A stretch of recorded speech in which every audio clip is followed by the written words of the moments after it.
그래서 이제 드디어 이 왕을 사울을 이제 내보낸 이후에 다윗이 자신을 변호하는 장면이 나왔어요. 다윗이 이제 음모로는 틀렸다고 말하죠. 내 주 왕이여. 사울이 이제 돌아보는데 다윗이 땅에 엎드려 절해요. 사울이 동굴을 떠난 이후에 다윗도 동굴에서 나오고, 사울의 행동과 다윗의 행동이 시차를 두고 동시화되는, 둘 다 동굴에서 나오는 모습.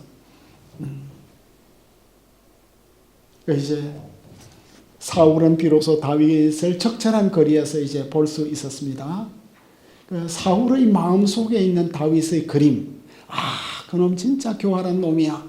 다윗의 그림하고 실제로 보는 다윗의 그림 사이에 이제 갭이 메워지고 있는, 그동안 사울은 마치 동굴 속에 갇혀서 다윗을 본 것 같아요. 동굴 속에서 보는 사물은 모든 게 다 어둡고 희미하고 분명하지 않죠. 두려움과 질투의 동굴 안에서 어두운 다윗의 모습만 본 것 같아요. 이제는 동굴 밖에 나와서, 동굴 밖에 나온, 이 동굴은 플라톤의 국가론에서 굉장히 중요한 주제죠. 철학자가 되려면 동굴에 들어갔어야 되고, 동굴에 들어갔다가 나온 사람만이 동굴에 있는 사람을 구원할 수 있다. 우리도 다 죄의 동굴에 있었고, 저주의 동굴에 있었고, 온갖 참 오염의 동굴에 있었는데, 동굴에 있다가 예수님의 피로 씻음을 받고 구원을 받고, 이제 씻음 받은 것이 무엇인지 아니까 다시 이제 동굴에 들어가서 이 사람들을 구원할 수 있는데, 이 동굴 안의 장면은 너무나 절묘한 것 같아요.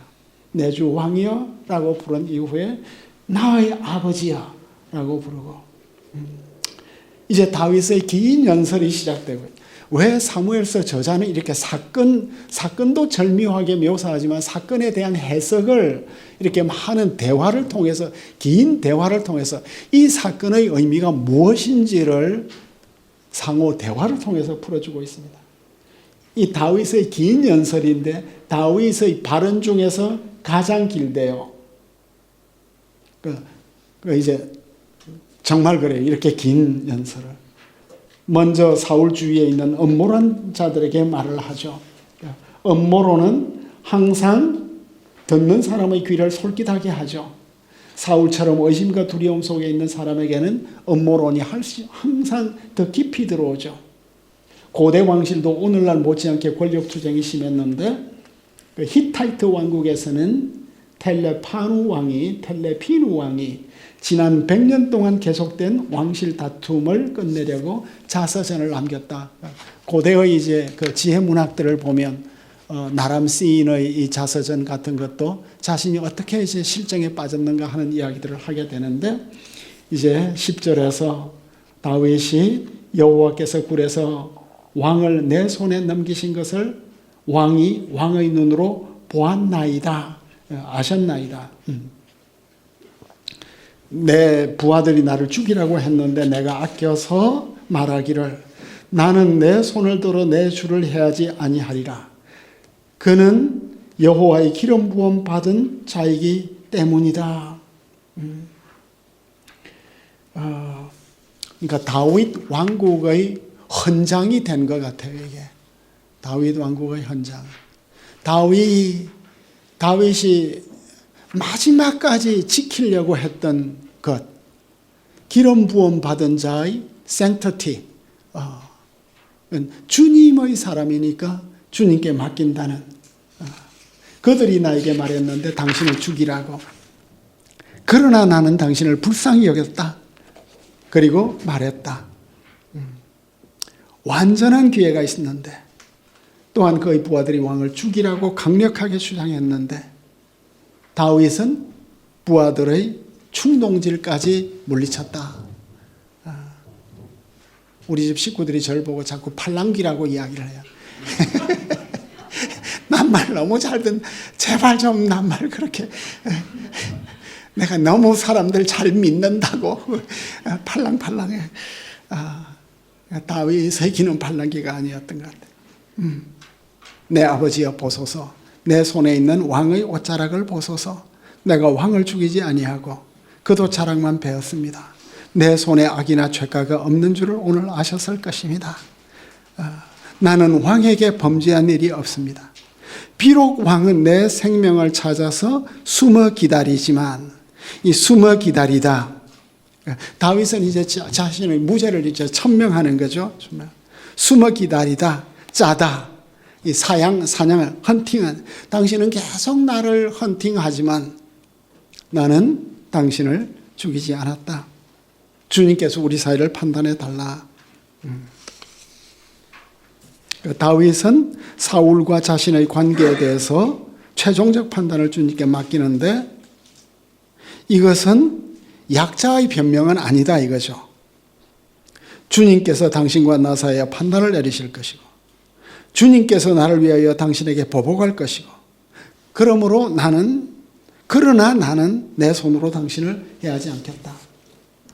그리고 이제 그 사무엘서 배경에는 그 지혜 문학이 있는 것 같아요.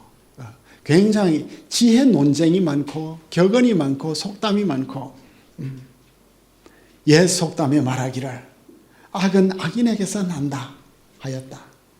옛 속담 마샤를 가지고, 고대의 속담이겠죠.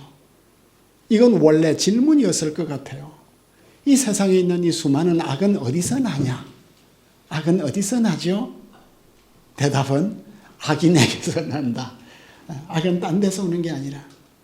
그럼 이제 그와 함께 의로움은 어디서 나올까요? 이런 말이 있었을 것 같아요. 의로움은 의인에게서 나온다. 이제 이것은 그 생략되었겠죠. 옛적에 삼손이 먹는 것은 먹는 데서 나오고 달콤한 것은 강한 자에게서 나오는 것이 무엇이냐, 이런 그 절묘한 수수께끼를 던졌어요. 먹는 것은 먹는 데서 나온다. 먹는 게 뭐죠? 먹는 게 꿀이었어요, 그죠? 먹는 것은 먹는 데서 나온다. 꿀은 먹는 데서 나왔는데 달콤한 것은 강한 자에게서 나오는 것이 무엇이냐. 이 수수께끼 안에 답이 있겠죠. 이제 답은 사자에게서 꿀이 나왔다는 거 아니에요, 그죠? 우리는 답을 아니까 사자에게서 꿀이 나왔다는 걸 아는데, 이게 어째서 답이 되죠? 사자에게서 그 꿀이 나왔다 하는 이것이 그 사건을 통해서 나온 격은 아니죠. 고대 히브리어에서 알이 사자는 뭐죠? 사자는 아리가 꿀이라는 세컨들이 한 두 번째 미닝이 있었죠. 제 기억이 맞는지 모르겠지만, 그래서 그 사자라는 단어는 꿀이라는 단어에서 나온 거다. 그 언어적으로 완벽한 그래야 설득이 되었을 거 아니에요. 독특한 한 사건에서, 지금 삼손의 사건에서 이게 나온 게 아니고 워드 플레이에서 이게 나왔으니까, 사자라는 단어는 꿀에서 나왔다, 혹은 꿀은 사자라는 단어에서 나왔다, 이런 말이 되겠죠. 그래서 다윗은 자신의 손으로 왕을 해하지 않았으므로 그는 악인이 아니다. 행동은 성질을 표현해 준다. 그리고 이제 속담을 가지고 말한 이후에 다윗이 도대체 왕이 누구를 쫓습니까? 죽은 개나 벼룩을 쫓음입니다. 이제 다윗이 자신을 비하하고 또 비하하죠. 죽은 개를 쫓고 있는 것처럼 무의미한 일을 하고 있다. 아니, 죽은 개보다 더 무의미한 벼룩을 잡고 있다. 포켈만이 도끼로 땅콩 까십니까? 도끼로 땅콩 까십니까? 왜 이러십니까? 그래서 이제 공정한 판결을 얻을 기회가 이제 없었는데, 왕보다 높은 주님께 호소하고,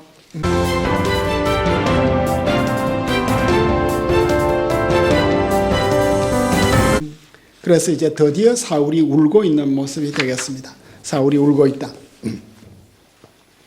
다윗의 자기 변호에 대한 어떤 결과가 발생했죠?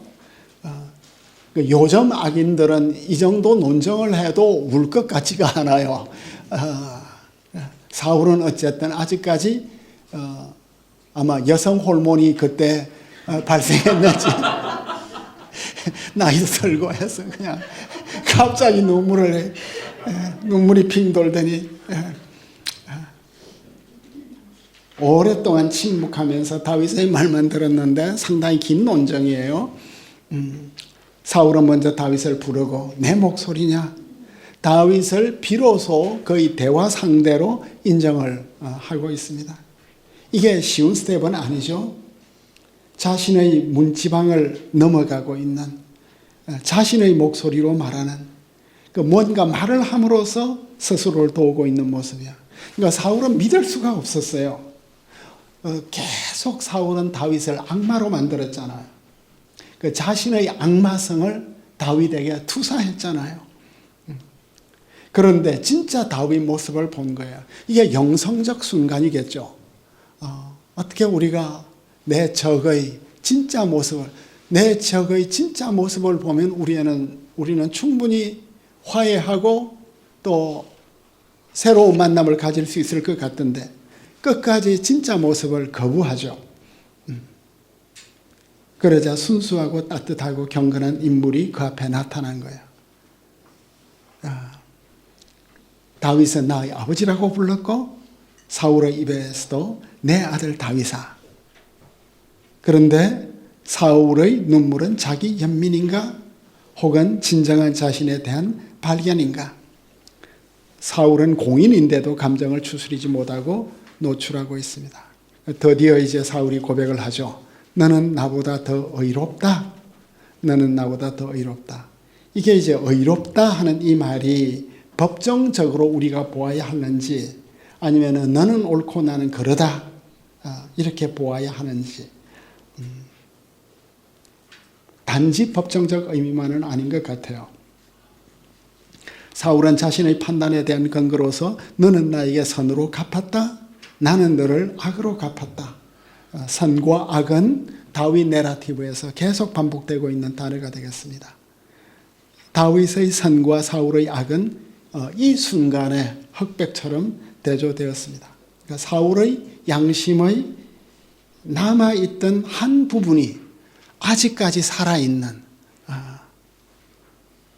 그래서 다윗과 자신 사이에 있었던 오랜 관계를 순식간에 깨달았습니다.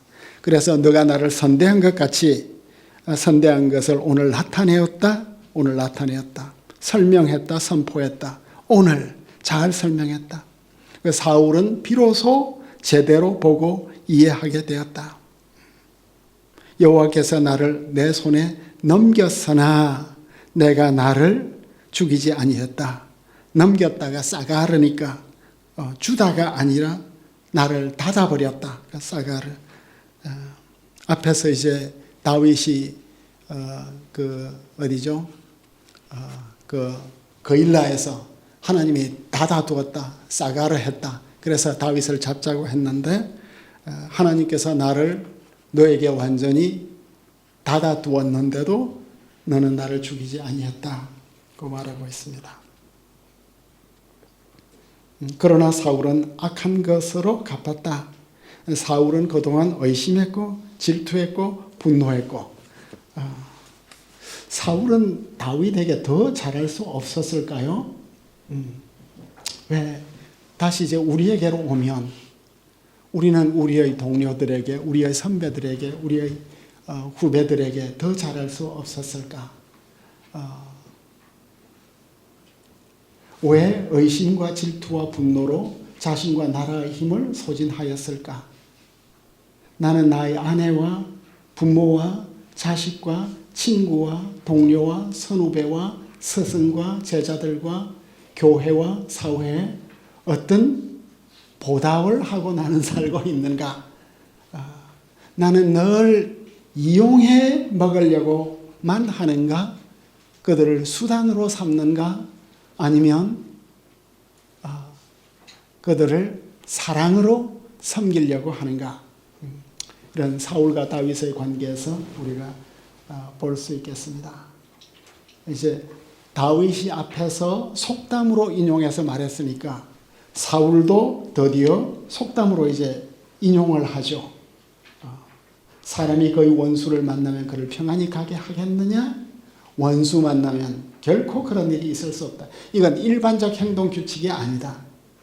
사람들은 대부분 다윗의 부하들처럼 폭력 이대 올로기 속에 사로잡혀 살고 있습니다. 그러나 다윗은 그의 부하들의 충동지를 찢어버렸어요. 인간 마음 속에는 복수심이 강력하게 자리 잡고 있어요. 사실 인생에서 복수보다 더 달콤한 게 없어요. 그리고 이제 드디어 사울은 다윗을 축복하고 있고, 그리고 마지막으로 20절이죠.